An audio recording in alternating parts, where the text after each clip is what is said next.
और चीज़ बड़ी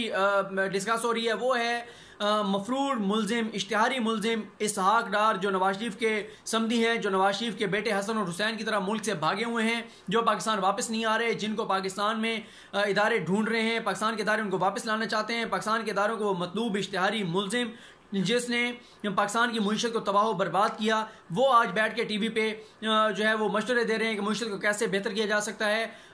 उनको जिन चैनल्स पे लिया जा रहा है वो मिसाल वही है कि वो शेर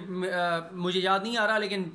के बीमार हुए जिसके सबब उसी अतार के लौंडे से दबा लेते हैं, जिसने पाकिस्तानी मुईशत को तबाह किया उसी को टीवी पे बिठा के और उससे मशवरे मांगे जा रहे हैं। अभी सुप्रीम कोर्ट का एक फैसला भी आया है, हुक्मनामा जारी हुआ है, जिसमें यह कहा गया है, इससे पहले भी फैसले मौजूद हैं कि जो इश्तिहारी मुलजिम होता है, जो पाकिस्तान में नहीं आता, जो पाकिस्तान के इदारों पाकिस्तानी अदालतों में पेश नहीं होता, उसके तमाम हकूक ख़त्म हो जाते हैं। गो के उसमें फैसले में यह तो नहीं लिखा हुआ कि आप उसको टीवी पे नहीं ले सकते, लेकिन एक इखलाकी पहलू ज़रूर है कि जिसने पाकिस्तानी मुईशत को तबाह किया आज उसी को बिठा के और उससे इंटरव्यू किए जाते हैं और वो बैठ के और बता रहे हैं कि पाकिस्तानी मुईशत को कैसे जो है वो बेहतर किया जा सकता है।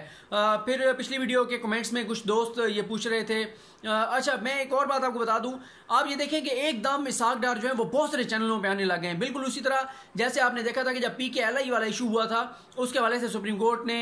साकिब निसार साहब के फैसले के खिलाफ फैसला दिया, तो वो 10 दिन बाद अचानक 5 एंकर्स ने एक ही दिन जो है वो इस पे प्रोग्राम किए थे PKLI पे, और लग रहा था कि पीछे से बैठ के किसी कोई करार है ये। तो मैं ये तो नहीं कहता कि ये कोई करार है, लेकिन एक सवाल ज़रूर है कि एकदम क्यों इसहाक डार जो है वो ऊपर नीचे प्रोग्रामों में आने लगे हैं, लेकिन जब पाकिस्तानी अदालतें उनको बुलाती हैं तो बताया जाता है कि वो बीमार हैं।